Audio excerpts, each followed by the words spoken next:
Je vais vous parler ici brièvement d'une ou deux erreurs qui sont beaucoup trop commises et qui rendent les ablutions invalides. Alors Allah Azza wa Jal, dans le verset que je vous ai cité tout à l'heure en arabe, il nous rappelle les 4 membres principaux concernés ici par les ablutions. Lorsque vous vous levez pour faire la prière, vous voulez accomplir la prière, bien sûr on doit faire les ablutions. Il nous dit lavez vos visages. On va en parler rapidement, mais je vais commencer par un point qui est peut-être plus important puisque les erreurs se répètent beaucoup plus sur ce point-là. Donc on doit laver le visage. Ensuite, il nous dit de laver les mains jusqu'au coude. Et voilà ici l'erreur que je voulais souligner ici, que beaucoup commettent, à savoir, ils bâclent ce membre-là. Ils ne se rendent pas compte qu'ils ne le lavent pas complètement puisqu'ils commencent à partir des poignets en lavant ici leurs membres jusqu'au coude, en oubliant de laver les mains. Et ensuite, il nous dit bien sûr, on doit passer de l'eau sur les cheveux et laver ses pieds jusqu'aux chevilles. Alors, je vais vous montrer rapidement l'erreur qui est commise. Concernant les mains, donc on lave bien sûr le visage et on doit le laver correctement. Je ne parle pas des sunan, des choses qui sont surérogatoires, je ne rentre pas dans les détails. Je vous ai déjà dit, j'ai déjà fait une vidéo sur cela. Il faut savoir que quand on lave les mains au début des ablutions, ce n'est pas obligatoire, ça fait partie des sunan. Okay. Moi, je parle de ce membre qui est obligatoire, qui est concerné par l'obligation qui fait partie de l'fara'id si on veut. Alors, on lave le visage. Le visage, bien sûr, il faut savoir qu'il faut bien comprendre que le visage se délimite. C'est entre, donc ici, le haut du front, le bas du menton et d'une oreille à une oreille. Et il ne suffit pas de mettre un peu d'eau comme certains font, comme cela. Non, non, il faut bien verser de l'eau et pour les malikites, accompagner cela de ce qu'on appelle la delk, c'est-à-dire cette sorte de friction. D'accord, on accompagne en frottant bien et on ne se précipite pas. Puisque si un membre qui fait partie des obligations, des piliers, si on veut, des ablutions, n'est pas lavé correctement, eh bien, les ablutions sont invalides, la prière est invalide.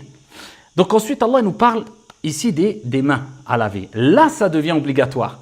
Quand on commence les ablutions, laver les mains, ce n'est pas obligatoire. Mais quand on arrive à ce membre qui est de laver les mains jusqu'au coude, eh bien, les mains doivent être lavées obligatoirement. Et beaucoup, ils lavent leur visage. Et lorsqu'ils arrivent aux mains ici, qu'est-ce qu'ils font? Ils font comme cela. Ils passent leurs mains ainsi.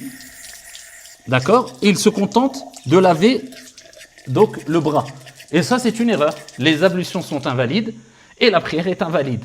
Je ne rentre pas dans les détails. Est-ce que vraiment elle est invalide si la personne était dans l'ignorance ou pas? À quel moment on peut dire qu'elle est invalide ou pas? Mais la règle générale, c'est que c'est invalide.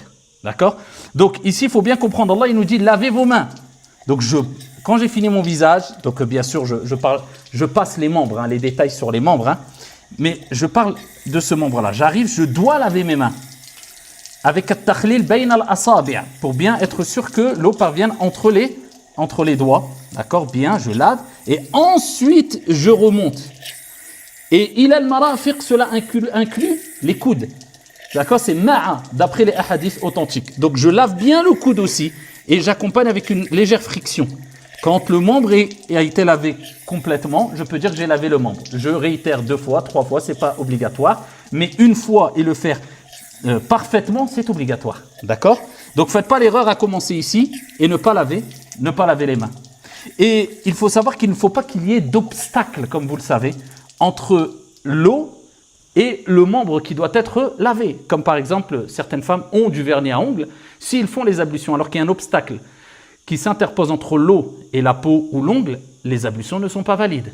Si par contre elle a fait les ablutions alors qu'elle n'avait pas de vernis à ongles, et qu'ensuite elle met du vernis à ongles et elle n'a pas perdu ses ablutions, elle peut prier, il n'y a pas de problème. Mais il faut savoir que si elle fait ses ablutions alors qu'il y a un obstacle, et d'ailleurs c'est pour les hommes aussi, puisque quand on parle maintenant de l'autre membre qui est concerné par la tête, on va parler des cheveux. Eh bien quand on essuie les cheveux, certains mettent beaucoup de gel. C'est gel puissance 30 ou je ne sais combien, les cheveux ça devient du béton. Et il faut savoir que ça pose un film, c'est un obstacle entre les ablutions et le cheveu. Donc les ablutions ne sont pas valides. Je ne parle pas de crème ou de gel qui est très léger, qui laisse passer l'eau. Je parle quelquefois, on peut mettre des produits, des types de gel qui sont très très forts et qui empêchent vraiment l'eau, ici qui agissent comme obstacle entre l'eau et la chevelure. Donc ça aussi c'est un problème. Il faut... avant de faire ces ablutions, de faire l'essuie complètement sur les cheveux, il faut bien sûr se débarrasser de ce gel-là. Et ensuite, bien sûr, on essuie, je ne rentre pas dans les détails, hein, on essuie les oreilles, etc. Ce qui m'importe maintenant, c'est les pieds aussi. Les pieds, ce membre qui est obligatoire mentionné dans le verset coranique où Allah parle des 4 membres qu'on a cités, donc le visage. Donc à l'intérieur du visage, il y a le nez, la bouche, je ne rentre pas dans les détails. Donc il parle des mains, on lave bien les mains, d'accord, jusqu'au coude. Il parle donc d'essuyer les cheveux, donc on essuie bien, on s'assure qu'il n'y a pas d'obstacle, d'accord, un aller et un retour, d'accord, il n'y a pas ijma' sur la question du retour, mais il faut s'assurer au moins que les mains sont humides et qu'on essuie bien, d'accord, en commençant ici au début des cheveux et qu'on va jusqu'à derrière la chevelure et qu'on revienne pour les hommes et pour les femmes, mais ce qui est le plus important, c'est l'aller, d'accord. Et ensuite, il y a les pieds. Et les pieds, c'est ilal ka'bayn, c'est-à-dire qu'on doit laisser couler l'eau et en même temps faire ad-dalk, c'est-à-dire on frotte un peu le pied légèrement partout et on s'assure que ça monte jusqu'aux chevilles, puisque certains lavent simplement que le dessus des pieds avec un peu la plante et ils pensent avoir fait les ablutions. Leurs ablutions sont invalides, donc la prière est invalide.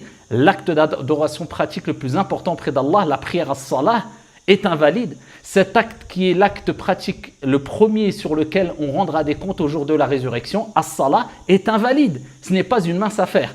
Et inna as-salata tanha 'anil fahsha'i wal munkar. La prière est un acte d'adoration qui, par celui-là, Allah subhanahu wa ta'ala, par cet acte d'adoration, à travers cet acte d'adoration, s'il est bien accompli, pieusement accompli, eh bien Allah t'éloigne du mal, des mauvais comportements, de la turpitude, du blâmable. Donc c'est quelque chose qu'il ne faut pas négliger. Donc,